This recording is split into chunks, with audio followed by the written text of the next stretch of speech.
Bismillah ar-Rahman ar-Rahim, alhamdulillah. Wassalatu wassalamu ala nabiyyina Muhammad wa ala alihi wa sahbihi wa sallam. Amma ba'da habati fillah. Assalamu alaikum wa rahmatullahi wa barakatuh. We ask that Allah subhanahu wa ta'ala, the Almighty, protects us from kulli su wa makruh. May Allah tabaraka ta'ala rectify our condition and affairs. May Allah subhanahu wa ta'ala put this treatise on our scale of good deeds and not our scale of bad deeds, and help us to be better slaves of His tabaraka ta'ala. Habati fillah. Continue on in our analysis or our commentary on Imam Abdul Muhsin al-Abbad's treatise, Ahlul Sunnah, be gentle with Ahlul Sunnah. We reached the section of the treatise where the Imam was talking about some of the traits that are madhmuma, some of the traits that are, negative traits that people possess that we do not want to possess. And these traits, for example, the section that we're doing now is called assumption and spying, tajassus, to spy on people. And how many people have you known who, of course, they fall into these negative traits, meaning that they are supposed to be people of the Sunnah and people of good, but yet they are spying on their brothers. They they put their energy and their resources into finding the faults of others, combing through their books, combing through their lectures, cutting and pasting, memeing them, all of these things which are contemporary ways of deviancy and wastefulness. But in the past, a lot of times it would be through tapes, listening to people's tapes, combing through their books and things like this. These things still are still a part of the same way. But however, the point is to not spy and to make negative assumptions regarding your brothers. And one of the things that Imam Abdul Muhsin al-Abbad, he mentions in his treatise, which is fantastic, is to the importance of having the husn al-dhan, having good thought about your brothers, assuming the best about your brother instead of assuming negative and assuming wickedness about them.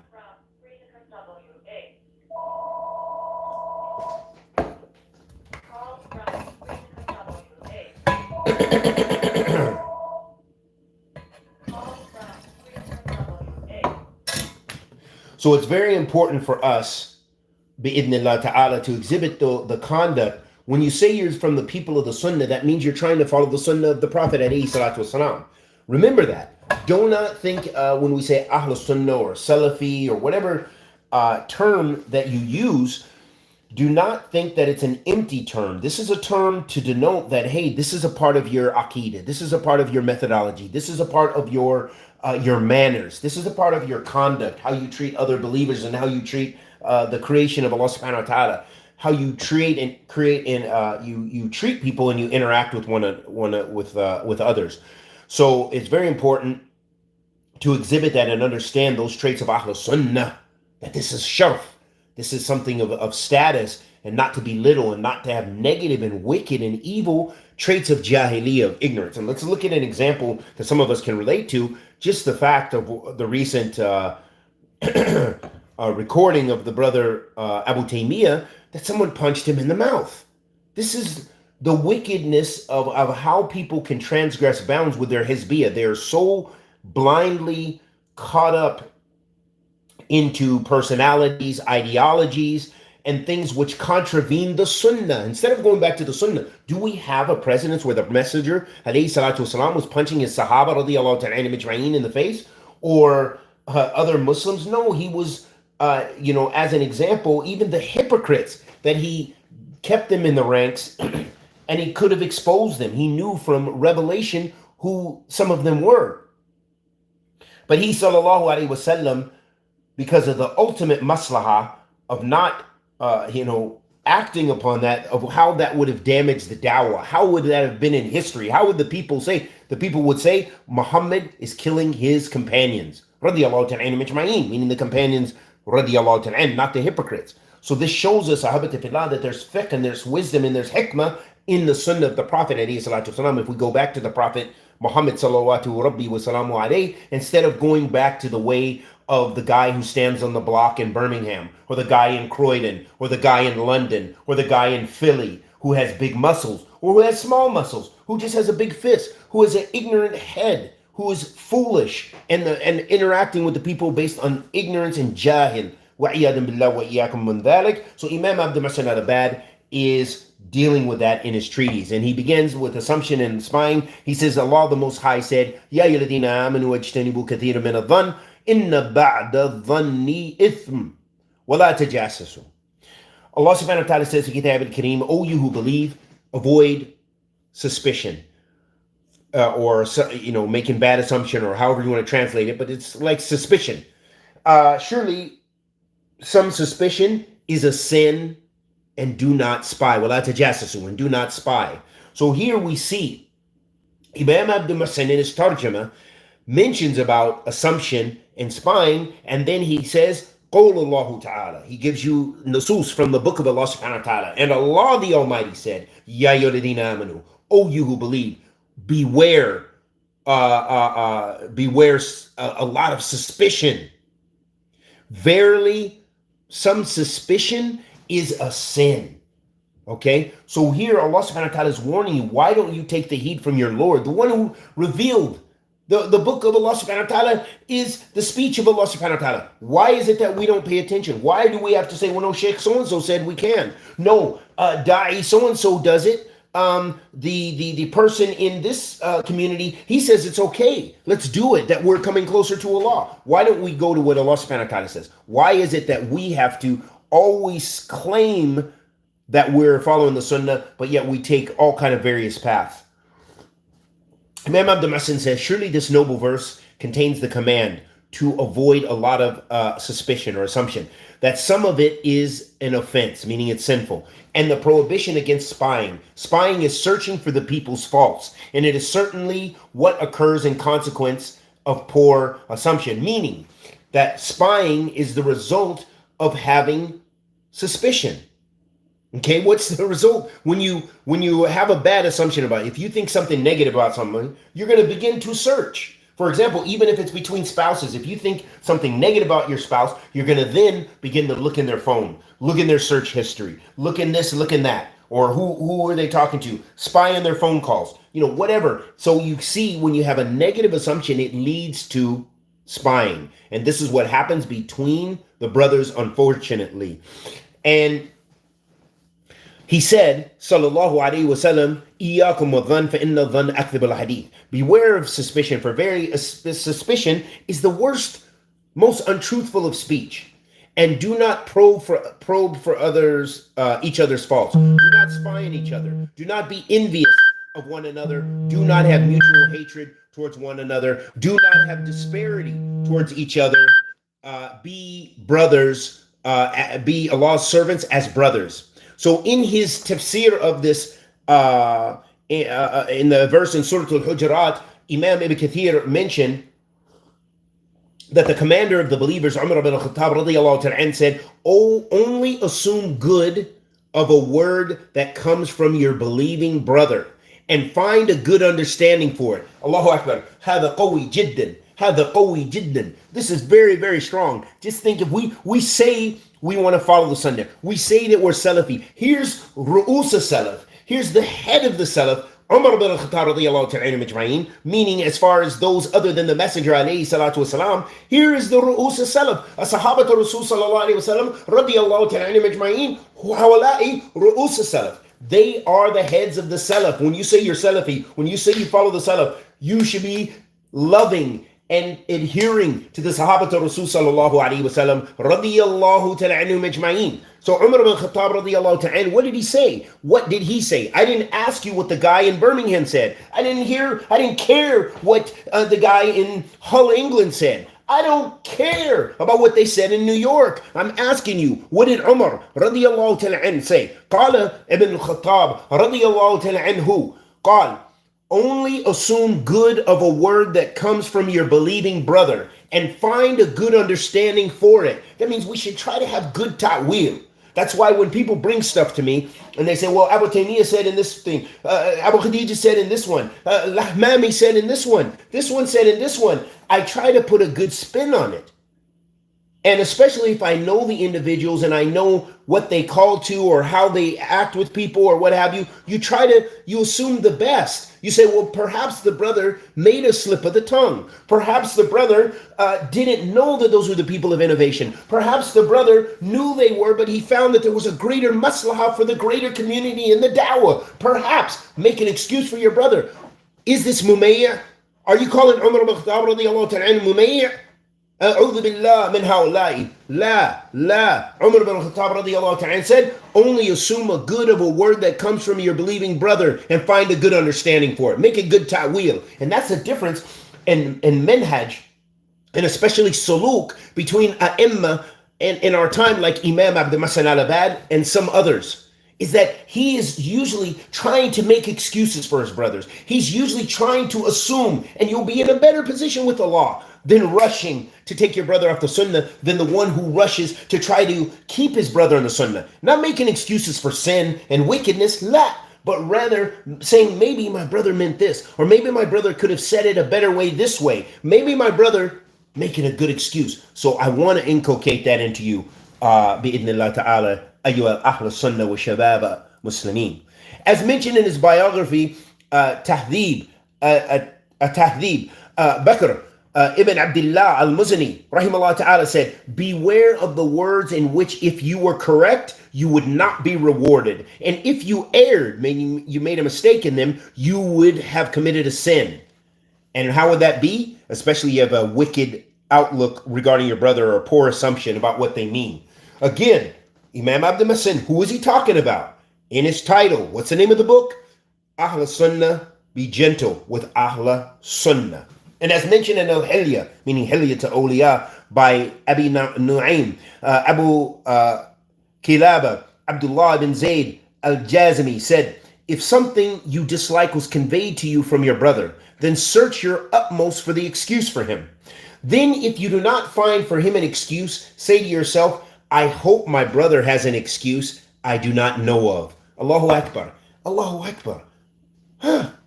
This is what we learned. I don't know. This is what I was learning. I didn't learn to be a spy and to be a whatever and look. I learned and I thought, being from the people of the Sunnah, that we're looking out for one another. We're trying, because he is a person who is trying, he or she is trying to tamassak bi kitabillah wa sunnati rasul wa sunnati rasul wa tamassak bi kitabillahi wa sunnati rasulillahi sallallahu alayhi wa alihi wa sallam. So I want to make an excuse for him or her.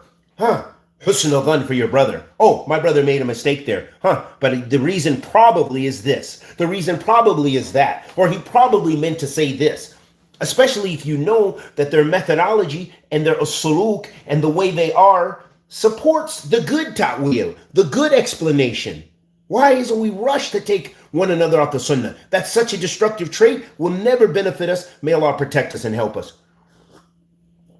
Sufyan ibn Hussein rahmatullahi alayhi said, I mentioned a man in an ill manner near Iyas bin Muawiyah. So he looked at my face and asked, did you invade Rome? I said, no.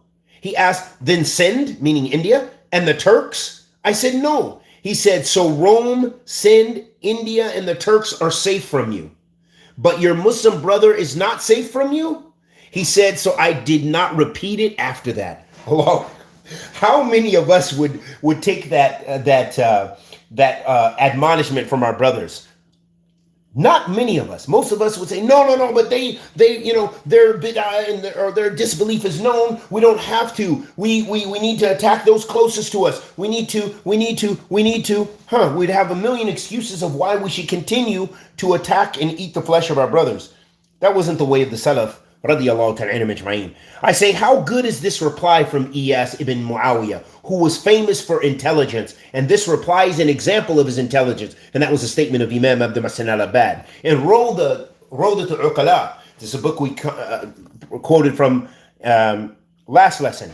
Abu Hatim ibn Hibban al-Busti said, the obligation upon the sensible person is the need of well-being by the leaving of spying on the people's faults, with being occupied with correcting his own faults. I've got too many sins. I got to work on myself. For surely whoever is occupied with his own faults in place of others' faults relieves his body and does not tire his heart.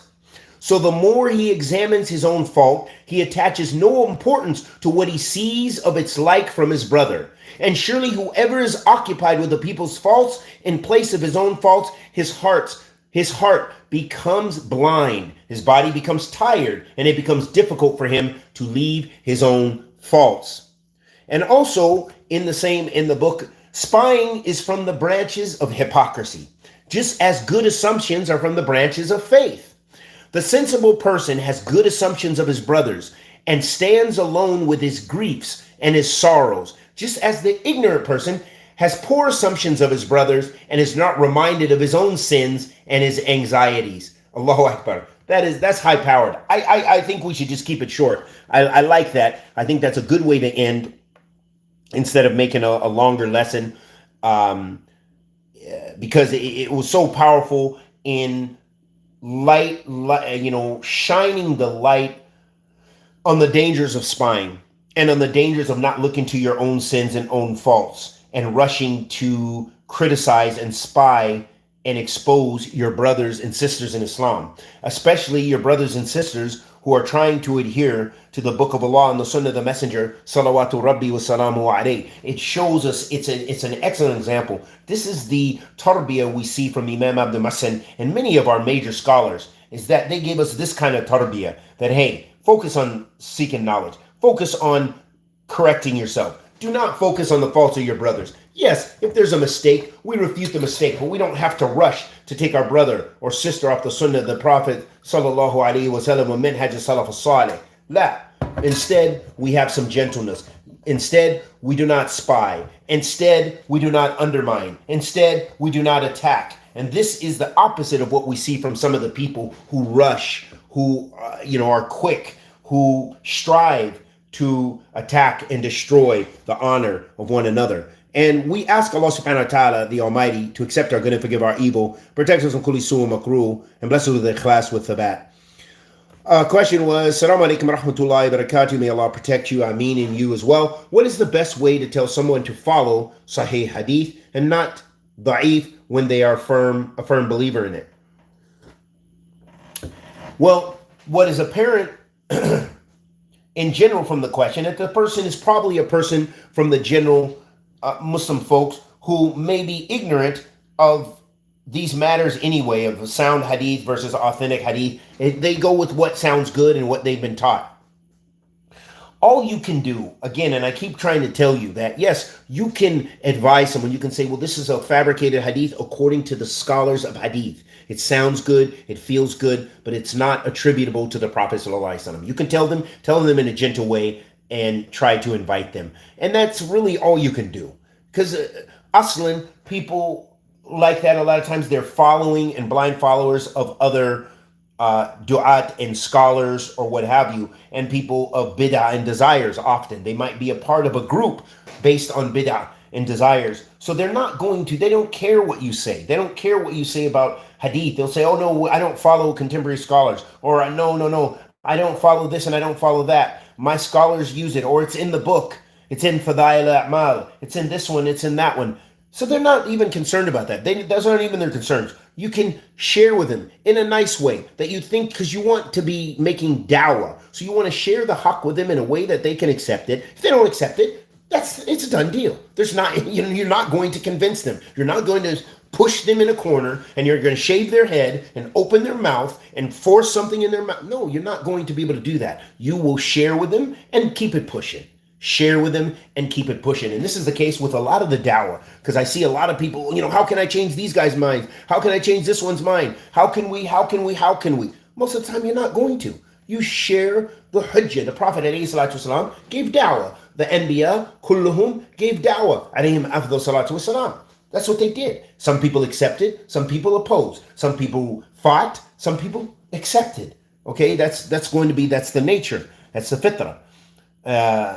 Sunnatullah subhanahu wa ta'ala. So there'll be those imma kafirun wa imma kufur, imma shakirin or imma kafura. There's going to be some who are grateful and thankful and on obedience to Allah subhanahu wa ta'ala and on the sunnah of the messenger sallallahu alaihi wasallam, and there's going to be those who neglect it for various ways. So you can't, all of those things have to be considered and taken into account now.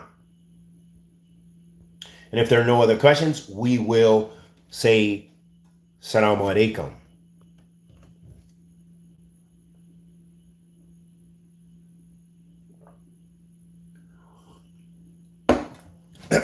وصلى الله وسلم على نبينا محمد وعلى آله وصحبه وسلم.